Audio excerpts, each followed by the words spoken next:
ಖಾತೆ ಹಂಚಿಕೆ ವಿಚಾರಕ್ಕೆ ಸಂಬಂಧಪಟ್ಟಂತೆ ಫೈನಲಿ ದೆಹಲಿಗೆ ತೆರಳಿದ್ದಾರೆ ಮುಖ್ಯಮಂತ್ರಿ ಡಿಕೆ ಶಿವಕುಮಾರ್ ಅವರು. ನೂತನ ಸಚಿವರ ಖಾತೆ ಹಂಚಿಕೆಯ ಕುರಿತು ಹೈಕಮಾಂಡ್ ನಾಯಕರ ಜೊತೆಗೆ ಚರ್ಚೆ ಮಾಡುವ ಸಲುವಾಗಿ ಇದೀಗ ದೆಹಲಿ ಕಡೆಗೆ ಮುಖ ಮಾಡಿದ್ದಾರೆ ಡಿಕೆ ಶಿವಕುಮಾರ್ ಅವರು. ಫೈನಲಿ ಹೈಕಮಾಂಡ್ ಡಿಕೆ ಶಿವಕುಮಾರ್ ಅವರಿಗೆ ಸಮಯವನ್ನು ಕೊಡ್ತಾ ಇದೆ. ಖಾತೆ ಹಂಚಿಕೆಗೆ ಸಂಬಂಧಪಟ್ಟಂತೆ ಹೈಕಮಾಂಡ್ ನಾಯಕರ ಜೊತೆಗೆ ಮುಖ್ಯಮಂತ್ರಿಗಳು ಸಮಾಲೋಚನೆಯನ್ನು ಮಾಡಲಿದ್ದಾರೆ. ನಾಳೆ ಬೆಳಗ್ಗೆ ದೆಹಲಿಯಿಂದ ವಾಪಸ್ ಆಗ್ತಾರೆ ಮುಖ್ಯಮಂತ್ರಿಗಳು ಅನ್ನುವ ಮಾಹಿತಿ ಬರ್ತಾ ಇದೆ. ಸೊ ಅಲ್ಲಿಗೆ ಇವತ್ತು ರಾತ್ರಿ ಹೈಕಮಾಂಡ್ ನಾಯಕರ ಜೊತೆಗೆ ಫೈನಲ್ ಆಗಿ ಮಾತುಕತೆ ನಡೆಯುತ್ತೆ. ಯಾರ್ಯಾರಿಗೆ ಯಾವ್ಯಾವ ಖಾತೆಗಳನ್ನು ಕೊಡಬೇಕು ಅನ್ನೋದ್ರ ಬಗ್ಗೆ ಫೈನಲ್ ಆಗುತ್ತೆ. ಪಟ್ಟಿಯೊಂದಿಗೆ ಬೆಂಗಳೂರಿಗೆ ವಾಪಸ್ ಆಗ್ತಾರೆ ನಾಳೆ ಬೆಳಗ್ಗೆ. ಆಲ್ಮೋಸ್ಟ್ ನಾಳೆ ಬೆಳಗ್ಗೆ ಯಾರ್ಯಾರಿಗೆ ಯಾವ್ಯಾವ ಖಾತೆಯನ್ನು ಯಾವ್ಯಾವ ಪೋರ್ಟ್ಫೋಲಿಯೋಗಳನ್ನು ಹಂಚಲಾಗಿದೆ ಅನ್ನೋದು ಒಂದು ಕ್ಲಿಯರ್ ಕಟ್ ಆಗಿ ಗೊತ್ತಾಗ್ಬಿಡುತ್ತೆ ವೀಕ್ಷಕರೇ.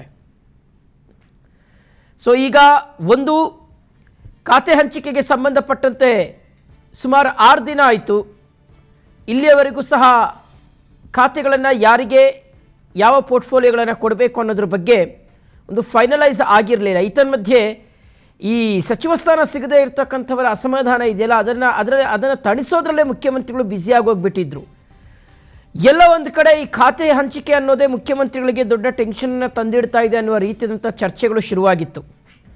ಈಗ ತುಂಬ ಲೇಟ್ ಆಗ್ತಿದೆ. ಯಾವುದೇ ಒಂದು ಬೆಳವಣಿಗೆ ಪಕ್ಷದಲ್ಲಿ ಅಥವಾ ಸರ್ಕಾರದ ಮಟ್ಟದಲ್ಲಿ ನಡಿಬೇಕಂದ್ರೂ ಸಹ ಲೇಟ್ ಆಗ್ತಾ ಇದೆ. ಯಾಕಂದರೆ ಯೂಶ್ವಲಿ ನೋಡಿ, ಒಂದು ಸಂಪ್ರದಾಯ ನಾವು ನೋಡ್ಕೊಂಡು ಬಂದಿದ್ದೀವಿ.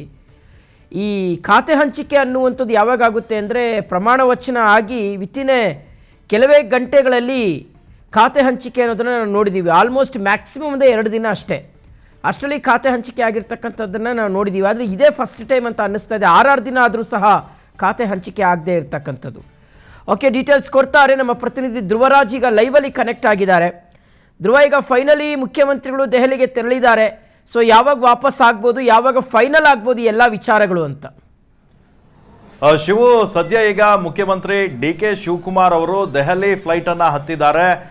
ಸಂಜೆ 7:30 ಸುಮಾರಿಗೆ ದೆಹಲಿ ಏರ್ಪೋರ್ಟ್ ಅನ್ನ ಕೂಡ ತಲುಪ್ತಾರೆ. ಅಲ್ಲಿಂದ ಅಲ್ಲಿ ವಿಶ್ರಾಂತಿಯನ್ನ ಪಡೆದು ಇವತ್ತು ರಾತ್ರಿ ಅಥವಾ ನಾಳೆ ಬೆಳಗ್ಗೆ ಹೈಕಮಾಂಡ್ ನಾಯಕರ ಭೇಟಿ ಕೂಡ ಆಗುತ್ತೆ. ಈ ಭೇಟಿಯಲ್ಲಿ ಪ್ರಮುಖವಾಗಿ ಚರ್ಚೆ ಆಗುವಂತ ವಿಚಾರ ಒಂದು ಖಾತೆ ಹಂಚಿಕೆಯ ವಿಚಾರ. ಈಗಾಗಲೇ 10 ನೂತನ ಸಚಿವರು ಪ್ರಮಾಣ ವಚನವನ್ನ ಸ್ವೀಕಾರ ಮಾಡಿದ್ದಾರೆ. ಪ್ರಮಾಣ ವಚನ ಸ್ವೀಕರಿಸಿ 1 ವಾರ ಕಳೆದ್ರು ಕೂಡ ಇನ್ನು ಖಾತೆ ಹಂಚಿಕೆ ಆಗದೆ ಇರೋದು ಇದು ವಿರೋಧ ಪಕ್ಷಗಳು ಸರ್ಕಾರದ ವಿರುದ್ಧ ಟೀಕೆಯನ್ನ ಮಾಡ್ತಾ ಇದ್ರು. ಸೊ ಹೀಗಾಗಿ ಇಂತಹ ಬರದ ಸಿಚುವೇಶನ್ ಇರ್ಬೋದು. ಇನ್ನೇನು 13ನೇ ತಾರೀಕಿಂದ ಅಧಿವೇಶನ ಕೂಡ ಆರಂಭವಾಗುತ್ತೆ. ಆ ಸಂದರ್ಭದಲ್ಲಿ ಸಚಿವರಿಗೆ ಖಾತೆ ಹಂಚಿಕೆಯನ್ನ ಮಾಡದೆ ಅವರಿಗೆ ಈ ಎಲೆಕ್ಷನ್ ಈ ಸೆಷನ್ ನಲ್ಲಿ ಅವರನ್ನ ರೆಡಿ ತಯಾರಾಗ್ಲಿಕ್ಕೆ ಟೈಮ್ ಬೇಕಾಗಿರುತ್ತೆ. ವಿಪಕ್ಷಗಳು ಕೇಳುವಂತಹ ಪ್ರಶ್ನೆಗಳಿಗಿರ್ಬೋದು, ಶಾಸಕರು ಕೇಳುವಂತಹ ಪ್ರಶ್ನೆಗಳಿಗಿರ್ಬೋದು, ತಮ್ಮ ಇಲಾಖೆಯ ಬಗ್ಗೆ ತಿಳ್ಕೊಂಡು ಅವರು ಉತ್ತರವನ್ನ ನೀಡಬೇಕಾಗಿರುತ್ತೆ. ಈ ಒಂದು ನಿಟ್ಟಿನಲ್ಲಿ ಸಿಎಂ ಇವತ್ತು ಹೋಗಿ ಈ ಖಾತೆ ಹಂಚಿಕೆಯ ಪಟ್ಟಿಯನ್ನ ಯಾರ್ಯಾರಿಗೆ ಯಾವ ಖಾತೆ ನೀಡಬೇಕು ಅಂತ ಹೇಳಿ ಫೈನಲ್ ಲಿಸ್ಟ್ ಅನ್ನ ತೆಗೆದುಕೊಂಡು ಬರುವಂತಹ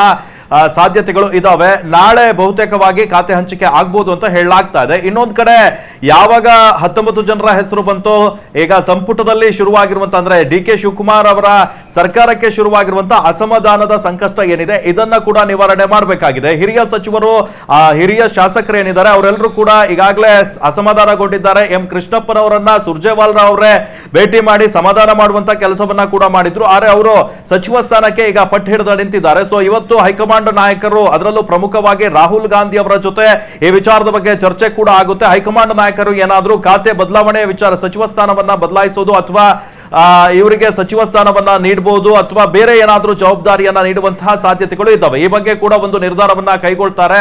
ಆದ್ರೆ ಇವತ್ತು ಅಥವಾ ನಾಳೆ ಬೆಳಗ್ಗೆ ಈ ಒಂದು ಸಭೆ ನಿಗದಿ ಆಗಿದೆ. ಈ ಸಭೆಯ ನಂತರ ಈ ಸಚಿವರ ಯಾವ ಖಾತೆಯನ್ನ ಹಂಚಿಕೆ ಮಾಡಿದ್ದಾರೆ ಅನ್ನುವಂಥದ್ದು ಫೈನಲ್ ಆಗುತ್ತೆ. ಇನ್ನೊಂದು ಕಡೆ ಈ ಅಸಮಾಧಾನಗೊಂಡಿರೋರ ಕತೆ ಏನು ಅನ್ನುವಂಥದ್ದು ಕೂಡ ಗೊತ್ತಾಗುತ್ತೆ. ಅಲ್ಲದೆ ಮಹಿಳೆಯರಿಗೆ ಸಚಿವ ಸ್ಥಾನವನ್ನ ನೀಡಿಲ್ಲ. ಸೊ ಹೀಗಾಗಿ ಯಾರು ಮಹಿಳಾ ಸಚಿವರಾಗಿ ಪ್ರಮಾಣ ವಚನವನ್ನ ಸ್ವೀಕಾರ ಮಾಡ್ತಾರೆ ಅನ್ನುವಂಥದ್ದು ಕೂಡ ಈ ಒಂದು ಸಭೆಯಲ್ಲಿ ಬಹುತೇಕವಾಗಿ ಸ್ಪಷ್ಟ ಆಗುವಂತಹ ಸಾಧ್ಯತೆಗಳು ಇದ್ದಾವೆ.